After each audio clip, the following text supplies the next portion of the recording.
when they glimpsed a fox skulking in the undercover at the woodland edge.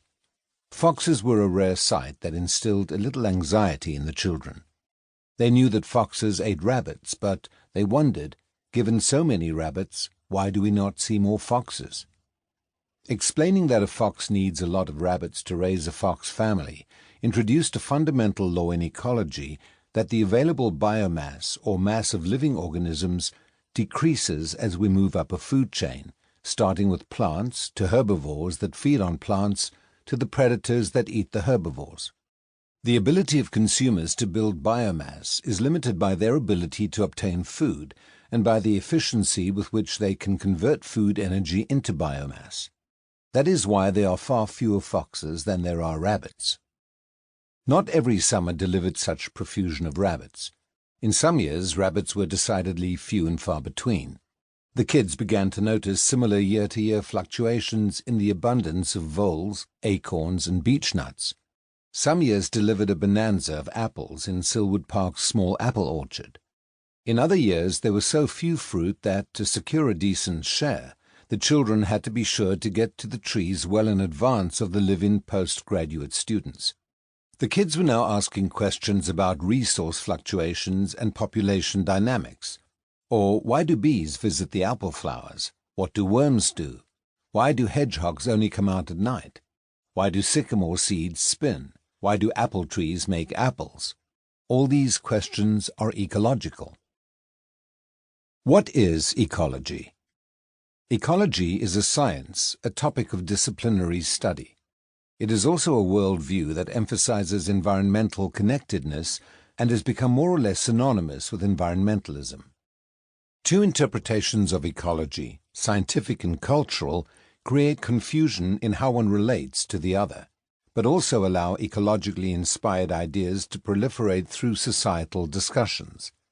In consequence, ecology is one of the most pervasive sciences in socio-political and cultural narratives.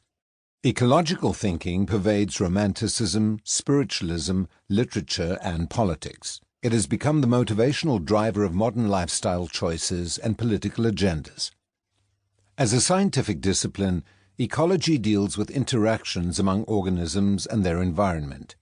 Ecology seeks to describe these patterns and understand the processes that give rise to them. It is often easy to describe patterns in nature.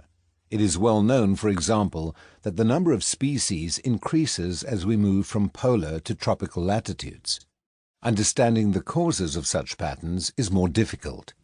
Some theories seek to link species richness with the abiotic environment to energy availability, temperature, or precipitation. Other theories emphasize biotic interactions that promote species coexistence. Diseases or predators might disproportionately attack commoner species, or perhaps rare species have specialized life strategies that facilitate their persistence in a crowded and competitive environment. Either way, processes that favor rare species will tend to support larger numbers of species. Ecology is closely tied to the unifying framework of evolution, and evolution is fundamentally the product of ecological interactions.